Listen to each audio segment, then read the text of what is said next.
your award is about engaging with underrepresented communities. Just tell me, what does engaging with underrepresented communities mean to you?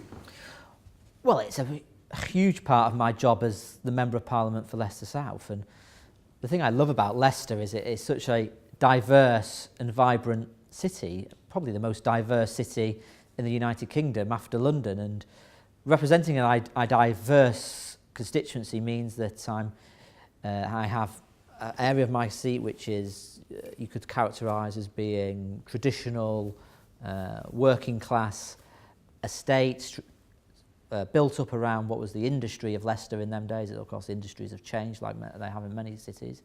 But then at the other end of my constituency is a very ethnic part. So I have 30 mosques, I have half a dozen Hindu temples, I have 3 or 4 Sikh Gurdwaras. We have the first Jain temple in Europe.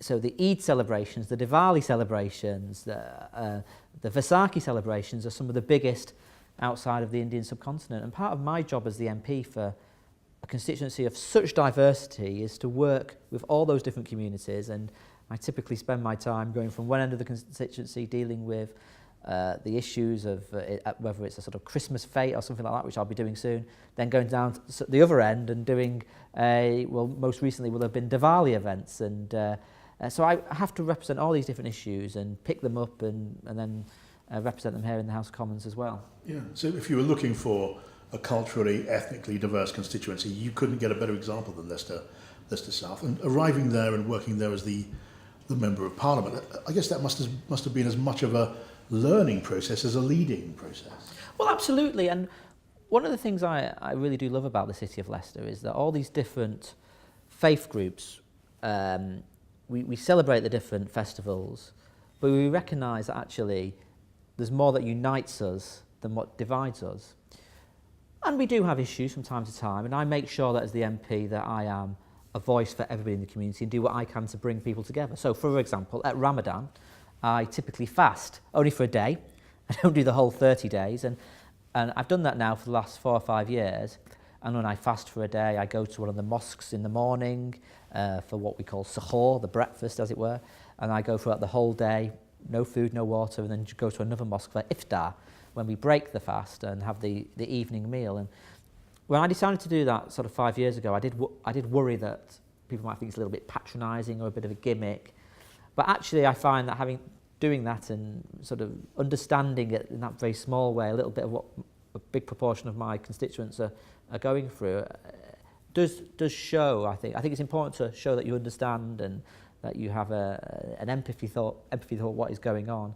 And actually the wider community celebrate it as well, and they think it's a good thing because and I often go to schools to talk about it, and indeed other faith groups want me to get involved in some of their religious occasions. So when it's Vaisakhi, I go and serve the food in the Gurdwara at the Vaisakhi and things like that, and I think different groups do appreciate how I'm sort of doing these things to try and spread understanding and knowledge. And as I say, when I talk to school groups, they find it fascinating. As you describe it, it's obviously for you a rewarding experience, but easy to imagine there must all the time be constant small or maybe larger barriers to be overcome just in the course of doing what you do as a member. Well, indeed, and obviously, you know, when you represent, we're an inner city seat, and an inner city constituency has all the issues around poverty and deprivation. And these two different communities that I've talked about, the traditional community of Leicester, the 2 council estates which were built up around the shoe industry, the industry is gone. They are typical sort of council estates that you could find in any constituency, and there are issues of unemployment, there are issues particularly with benefit cuts coming along like the universal credit, issues around access to quality housing, I fight for those, and I represent those people and I represent those issues in the same way any Labour MP would do, because those seats tend to be Labour seats, not exclusively, but they do generally tend to be Labour seats. But then if I go down to the other end of constituency, it's a different set of issues. There's issues around access to language courses. There's issues around women's unemployment, where, for example, you'll often get women who come from sort of Bangladesh or somewhere like that, whose have not managed to get onto the relevant, what we call the ESOL courses, and have not managed to get the qualifications in English, but they want to, because they want to go to work, and they also want to help their children with their homework, which I thought was very powerful when I was talking to the women. They said that, you know, they want to help educate their children because, you know, the families who have come to Leicester over the last 30 years for a better life, particularly for their children and grandchildren, and now they want to learn English to get into work, but also to help their own children develop as well. And I thought that was very powerful. And so there's always different sets of issues, but they all do fundamentally come down to the same big issue, which is about how the economy works and how some of the public service cuts affect communities. So as a member for Leicester South, as a Labour member, or for that matter, any member, on your experience where you represent, what guidance or advice would you give to your fellow members about engaging with communities that need more engagement, that are underrepresented?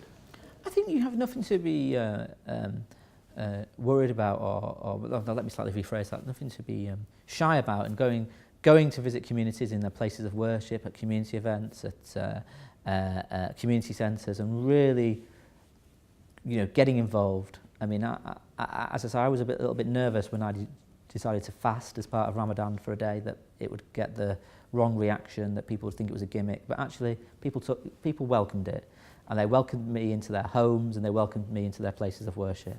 And I think that's really, really important. I think it's important that as a community leader, we show, not just in our words, but in our deeds, we're working to bring people together. And these issues are difficult issues. Whatever phrase you want to use, whether it's community cohesion or multiculturalism or whatever, you have to work at it.